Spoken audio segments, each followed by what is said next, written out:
Lovely to meet you at FrightFest as well. Yeah, I'm really excited to be here. Yeah. How did you get involved in the project? Kate, the director, and I went to the same university many moons ago, and we've kind of been working together quite a lot since. And one day she kind of turned to me and said, "I'm making this film. It's kind of about my own experiences. Would you like to play this version of me?" Which is kind of scary. It's quite a responsibility. It's a little bit of responsibility, but it's a pleasure, really. It's very flattering as well. So an exploration into how women are treated in the industry, as well as the lengths that we go to. Was that also interesting for you to explore? Yeah, because I think it's about obviously about a female film director, but at its core, I think it's about an artist trying to get their work shown, which as an actor you can totally kind of appreciate. And I hope people watching that obviously aren't necessarily directors or actors can get something from it as well. It's about someone who has a dream and is constantly quashed by other people. So. Am I right in saying that the inspiration for this is a documentary that Kate had made before? She did On Tenterhooks, which was at FrightFest last time, which did really well. And I think it's kind of about a lot of her experiences when she'd already made that film, and then it was the time where she was getting producers on board and more people were getting involved, and the kind of almost frustrations of that process, really. So, yeah. I imagine as well, we talked about the responsibility, but both of you must have worked very closely together and had this dialogue on how you wanted to portray her and she wanted to be portrayed. Really. Yeah. So Kate had written, actually, in the original script, quite a kind of sort of mean and uptight character. But I said, "You're doing yourself a disservice, really. That's not you." So we kind of made a halfway between things that are very Kate, things that are very me, and we put them together and kind of made this new character. So, yeah, it's been interesting. And what is interesting from what you're saying there is that perhaps Kate saw herself as mean, because sometimes women that have to get things done have to be kind of ball breakers, for want of a better expression, and potentially see themselves like that, because that's the only way that they can actually get the job done. Yeah, I think that's exactly right. And Kate is what she does do is she's very, very focused and very ambitious, and she's 110% effort into all of her projects. But yeah, I think you're right. That doesn't necessarily translate into ball breaking. That's just being a person, getting stuff made.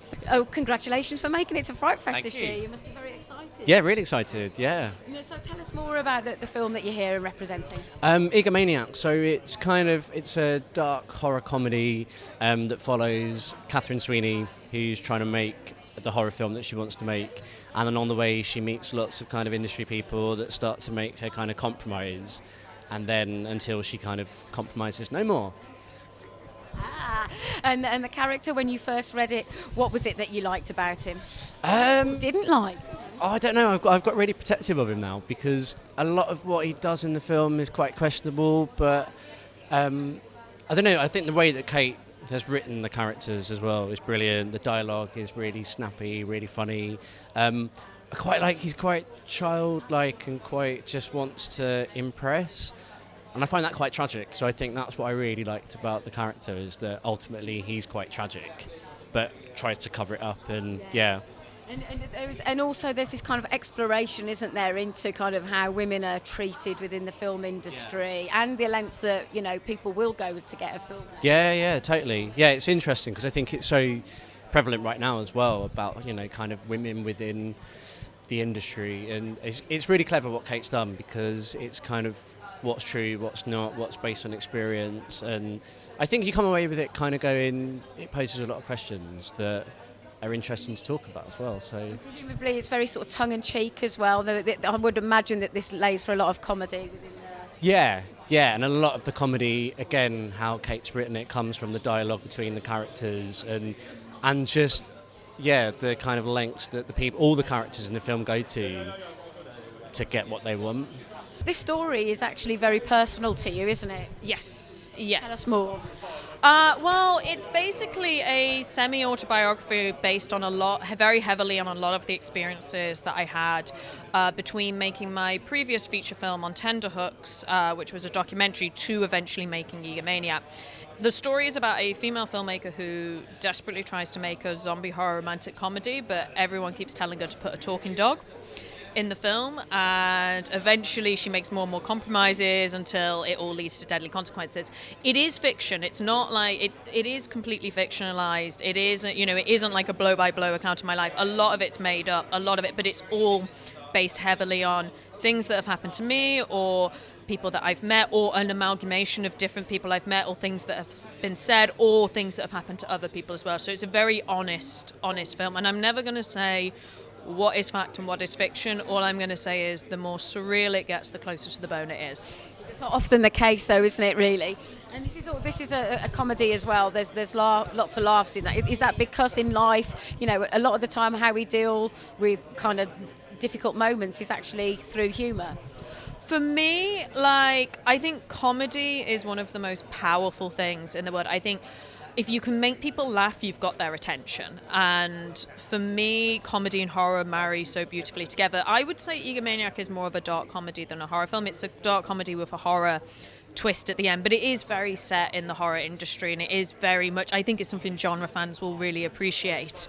But for me, I think in both horror and both comedy, they're the genres where you can push boundaries, and it's when you push boundaries that you can get points across. I think horror is very good for that, isn't there? There are no limitations. Your imagination can go wild, can't it, really? Quite literally, yes. Your previous film was a documentary, wasn't it? So how was the comparison of making a documentary to a narrative? They're completely uncomparable. It's a completely different experience. My documentary was literally just me, a camera, and a 13-inch MacBook Pro, whereas, of course, with a feature film, like a fiction, you have a crew, you have a script, I would say they're completely opposite experiences, but both that I enjoyed as well. I don't think any film that you make is going to be made exactly how you made the last one. You have to make it a little bit differently. You have to do something differently, because that way you can keep pushing forward. What the strong theme here is how women are treated within the film industry. So what have you learned specifically, and what is it that we can do, men and women, to help women further their careers within film? I think one of the most important things is to actually have open discussions about it and actually be open. I often felt that I couldn't really say anything because I never wanted to upset or offend anyone, because even though someone had said something quite horrendous or done something quite horrendous, you were always worried that actually, oh my gosh, if this happens, that it could hold me back, I could lose my career. And I think actually one of the most important things is to have open discussions about it. To support female filmmakers, for female filmmakers to support each other as well, to be, for me, I think there's a real, when they are female filmmakers starting out, I like to have discussions with them. I want to make sure that, they understand what things can be like, and also support them as well, because I think when I started, there wasn't really that many female filmmakers, whereas now there's a lot more female horror filmmakers, and I think that the more that can be a support group, and the more that can be used, and the more we support each other, the better. Talking of support, you've got the support of FrightFest, yes, which is great. So it must be exciting to have your film in front of an audience. Oh, it's so exciting! It's nerve-wracking, but exciting. I'm very much looking forward to it screening. I think it's going to be a fun screening. Tell us how you became involved with the project. Well, my name is Eric Elick. I'm the film composer for Egomaniac, and I got involved with the project. Kate had contacted me and wanted to know if I wanted to do the film. So she sent me the final edit. I took a look at it. I thought it was very witty, smartly written, funny, and I could not work on it. So that's how I got involved with the film. And so when you're working on a score, what are you looking for to find the inspirations as to how to kind of create an emotion with that throughout the film? Well, my scoring process is very intuitive. I rely a lot on the imagery and the visuals, and of course the discussion with the director during the spotting session, which is our initial discussion of where we want to go with the score. For Egomaniac, we decided that we wanted to tell the story through the score, so the score will actually change throughout the film to really reflect the journey of the character. Which must be really nice for you because you're being able to experiment a bit more, and there's an arc in your music, isn't there? Oh, there's definitely arc in the music, and I was able to go a lot of different genres, a lot of different styles for Egomaniac, and it was a lot of fun to work on. What difference does it make when it's a comedy involved? Well, you have to. It's a fine balance because you don't want it to be cliched and cheesy, right? You want it to be good. So that's what you have to be very careful on. The jokes really. It's a great film in my opinion, well written, but the jokes really carry itself, so you don't want to detract from them. And sometimes scoring it a little more serious can make it even more funny. So you just have to see what works. And we have so many kind of new and up-and-coming filmmakers here at FrightFest. Is there any advice that you can give to them that want to compose scores for films themselves? Reach out to as many directors as you can and editors, become their friends, because they typically will hire their friends. So that's the best bit of advice I could give. It makes life so much easier when you like the people you work with. Absolutely. That's what people want. They want an easy working relationship. So if you have a good reputation for being easy to work with, you're going to be gold. How did you get involved in the project? So I supported... sorry, let's start that again. Yeah. Okay. Ask me the question again. So how did you get involved in the project? So I supported Egomaniac after working with Kate Shenton on a series of her short film projects. I work for Crypt TV and manage the UK base called Crypt TV UK. So this was set up by Eli Roth and Jack Davis 3 years ago. So in our capacity as a community of filmmakers, it was really great to get behind this project and support it. So one of the most interesting things we did was create a virtual reality experience for Egomaniac, which is available on our channels for everyone. And so you're here very much as in a producer's capacity. Producer capacity, yeah. So it's great to actually support the project, but at the same time, I'm the one controlling the Egomaniacs. So it's a bit of a chaos zone, but I love it and I love all of them, and I wouldn't have wanted a better team to work with. And one of the kind of themes of the film is how women are treated in film. Was there something that you learned by? Well, actually coming on board as the producer of this project and also with the, kind of background of Crypt TV, we're a big organization now. It was great to be in this project because I believe very, very strongly in not only women in horror or women in film, but the minority filmmaker. So I think this film is important because it acknowledges all the minority filmmakers through this empowering story of a female filmmaker.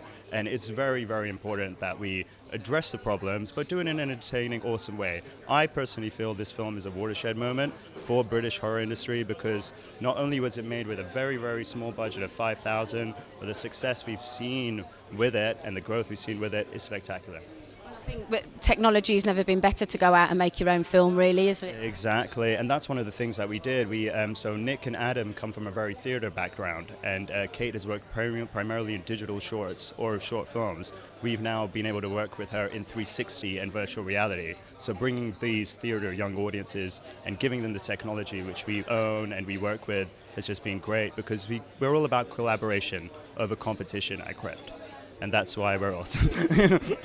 And it's interesting that you talk about the themes of horror because there's so many kind of social commentaries and psychology. It isn't just horror isn't just about slasher movies, is it? There's a much more sort of deeper level and subtext of the films that we get. Of course, as someone who works in the horror industry, I come from a background of great education in literature, but from personal experience, we all go through our personal horrors, and I think horror is a good way to face those demons and confront them. And I love it. It's great. And Crypt obviously is behind the up-and-coming filmmaker. Can you tell us how filmmakers, like as in FrightFest as well, can bring their work to you and get it? They can get in contact with us anytime via Crypt TV UK or London Crypt, which is our cool little base, kind of like the Overlook. But it's great. I actually have shining shots. Sorry. But it's a great way. Anyone can get in touch with us, get involved. We love to collaborate with filmmakers, and we love the FrightFest audience. I actually came here 3 years ago, and actually last year I was doing the interviews. So a year later, for me to be here being interviewed. You're obviously doing. I'm doing so exactly, and that wouldn't have been possible without the support of not only Eli Roth, Crypt TV, Jack Davis, but a community of over 1.4 million subscribers, but really fans and family. We are a Crypt family, and that's all we're about.